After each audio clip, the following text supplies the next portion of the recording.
know what's strange? We all say we want to study. We say we want to be productive, successful, and focused. But when it's time to actually sit down and study, something inside us resists.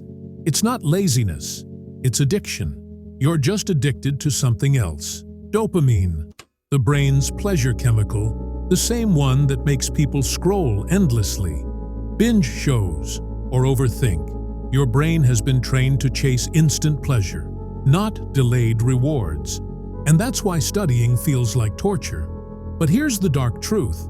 If you can get addicted to distractions, you can also get addicted to studying. It's not about motivation or willpower. It's about neural conditioning, the same psychological principle that makes people obsessed with social media, games, or even bad habits, can make you obsessed with learning, with progress, with mastering yourself. You just have to rewire how your brain connects pain and pleasure. Right now, your brain links studying with pain, boredom, stress, pressure, failure, and it links distraction with pleasure, comfort, fun, escape. But what if you could flip that switch? What if every time you studied, your brain rewarded you? What if every time you opened your books, you felt the same addictive pull that keeps people hooked to TikTok or caffeine? This is not fantasy, it's psychological engineering. You're about to learn how to manipulate your brain's reward system so that studying becomes as satisfying as scrolling, but with 100 times the power. Because while distractions give you shallow dopamine, studying gives you deep dopamine, the kind that comes from growth, the kind that makes your brain crave more challenge, more focus, more progress. Let me put it this way. Studying isn't boring. Your brain's associations are. You were trained to crave the easy dopamine. You weren't trained to crave effort. But once your brain starts to realize that effort equals reward, that progress equals pleasure, you become unstoppable. You start to need to study, not because you have to, but because you can't stand the idea of not doing it. It's like when you start going to the gym. At first it's painful, then something shifts. You start craving the burn, the sweat, the rush. That's the addiction.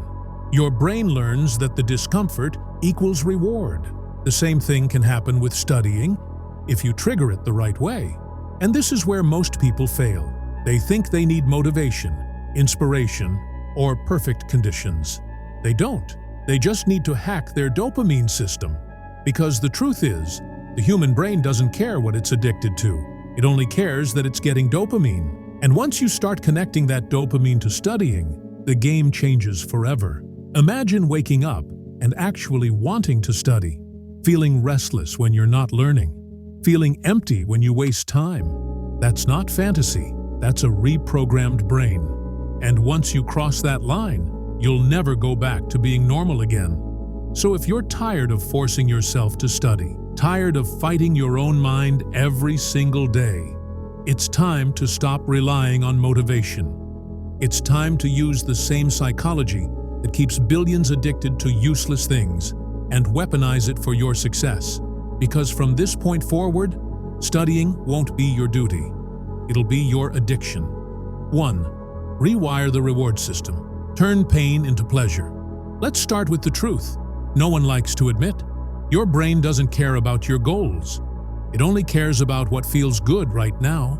That's why you can watch 5 hours of YouTube without guilt, but opening a textbook feels like punishment. It's not about laziness. It's about neural wiring. Every time you avoid studying and do something fun instead, your brain releases dopamine. It learns avoiding study equals reward. Every time you force yourself to study and feel miserable, your brain learns studying equals punishment. And this cycle repeats over and over until your mind is trained to hate productivity. So, how do you break that? You reverse the wiring. Start by pairing study with micro-rewards. After every 25 to 30 minutes of focused study, give yourself something that releases dopamine, like a small treat, a walk, or even scrolling your phone for 1 minute. But here's the key. Only allow yourself that reward after studying.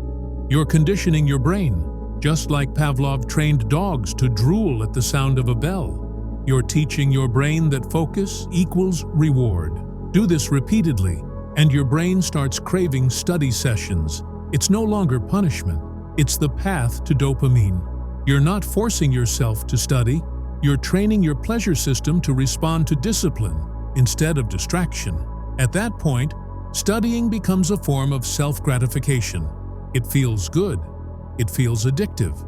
2. Trigger progress dopamine. The brain's secret high. You've heard of motivation.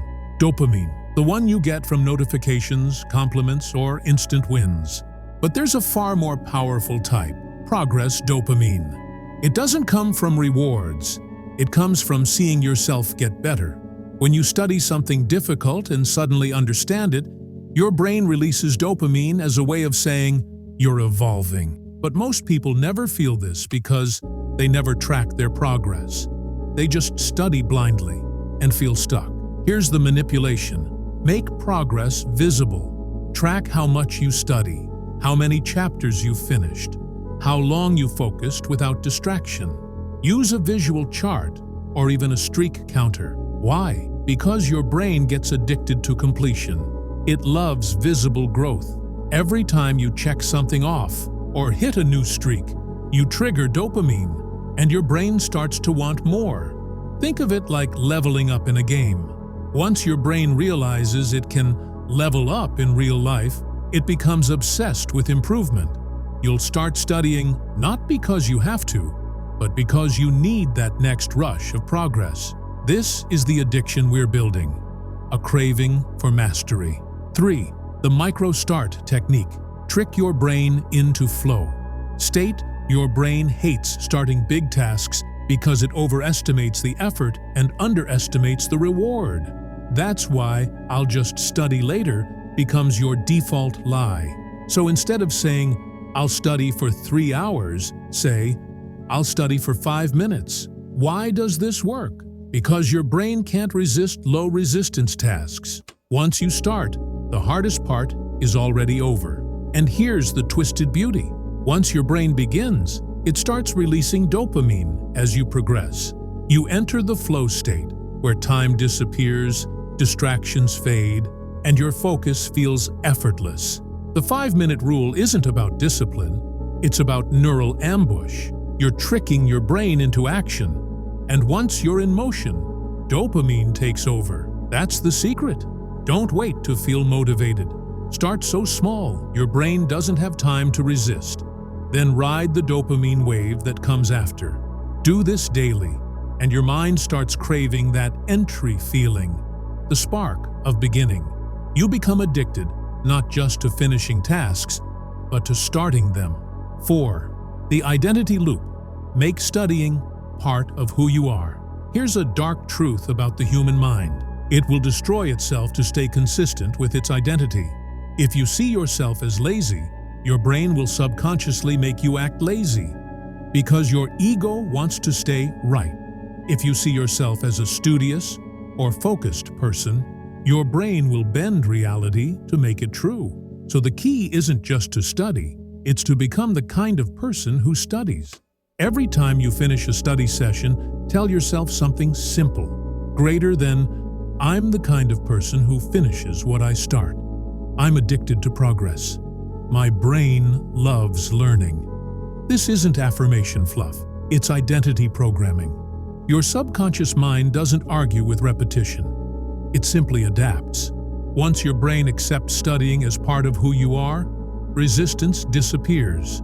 Because now, not studying feels wrong. It feels like a break in your identity. This is how you brainwash yourself into consistency. Not by motivation, not by guilt, but by ego. Because when your self-image depends on focus, your brain will protect that identity at all costs. 5. The dopamine detox loop. Starve distractions, feed focus. Here's the ultimate manipulation, the master switch of all productivity addictions. If you flood your brain with dopamine from junk sources like scrolling, games, or endless stimulation, studying will never compete. Your brain will always choose the higher, faster dopamine source. So once a day, perform a dopamine reset.